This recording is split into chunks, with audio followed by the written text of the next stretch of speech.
What is going on, YouTube? So coming back today with my Utah Utes preview for 2016.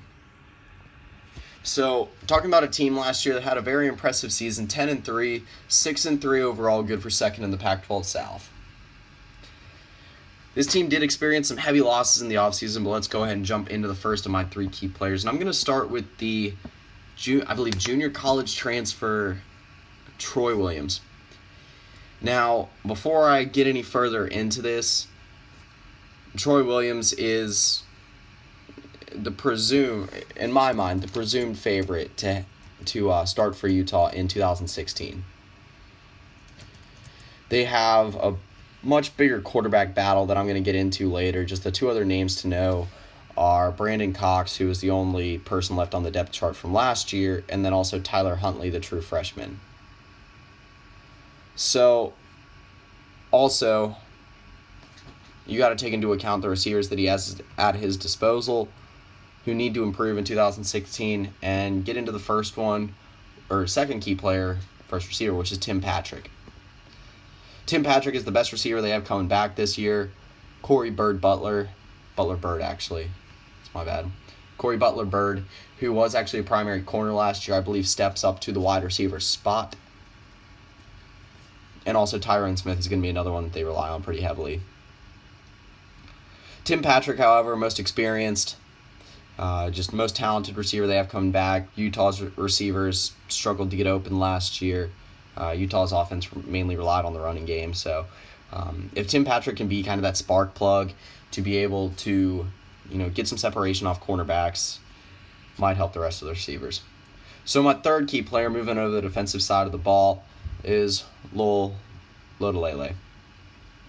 In my opinion, maybe the best player along this defense, at least the best defensive tackle. I believe that this is going to be one of the better defensive lines in the Pac-12 this year for Utah. They have two good defensive ends coming back in Kylie Fitz and Hunter Dimick. So, like I said, Lodolele will be, in my mind, the heart and soul of the defense. They have a new defensive coordinator coming in this year. Said he wants to run a faster, more nasty defense, I guess, just means faster and athletic. I believe Morgan Scalley is the guy coming in for the job. And Utah it seems to be a decent team on defense every single year. So not much needs to change along the defense, just continue doing what they've been doing.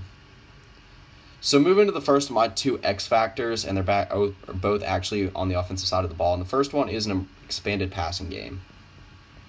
Travis Wilson was a great runner, but he wasn't that great of a passer last year. I'd say Brandon Cox has one of the better arms on the team. Troy Williams, more of a dual threat guy. Again, a lot of this is going to rely on the receivers. Tim Patrick is a key player for a reason. He's going to help out whatever quarterback starts this year, especially in a big way. So moving to the second of my two X factors, and I've got replacing Devontae Booker. Devontae Booker obviously was the biggest name of any Utah player last year. Carried the offense. Now, not to say that Utah has a bad set of running backs. Joe Williams is definitely going to be a capable starter. Troy McCormick right behind him should get a pretty decent load of touches as well. But both those guys are going to have to step up in a big way to be able to replace the production that Devontae Booker left. So getting into my trap game for Utah, and I'm going to say it's Arizona State. Arizona State and Utah, in my mind, are kind of equal talent-wise coming into the season. Both had heavy losses on the offensive side of the ball. If Utah can have the same defensive production they had last year with similar offensive, then they will be one of the teams that will compete for a Pac-12 South title. Not to say that they'll be able to oust UCLA and USC, but they'll at least be up there.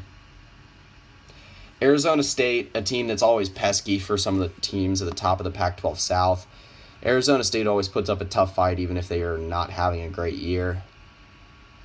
Utah last year was able to clear through most of their Pac-12 schedule, including Arizona State. They really didn't get much trouble from Arizona State. I believe they won 34-18 last year. But again, it's going to be an important game in 2016.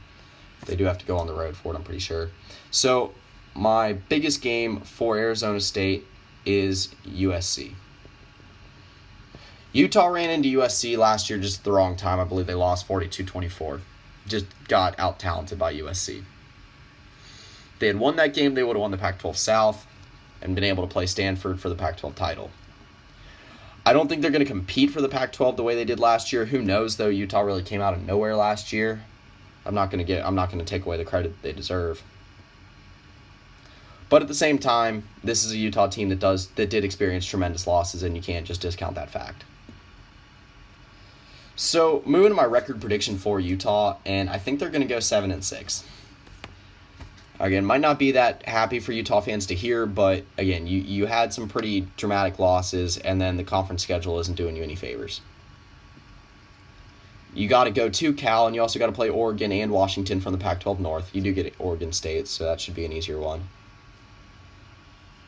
But you also have to go to UCLA, to Arizona State, inside of the Pac-12. BYU is not going to be an easy game either. I do think they'll go 6-6 through the regular season, and then get a bowl victory, as they did similar to last year. So that pretty much concludes my Pac-12 preview for 2016, or Utah preview for 2016. I'll be coming back later today with my Purdue and Virginia previews. But anyway, that's pretty much it. See ya.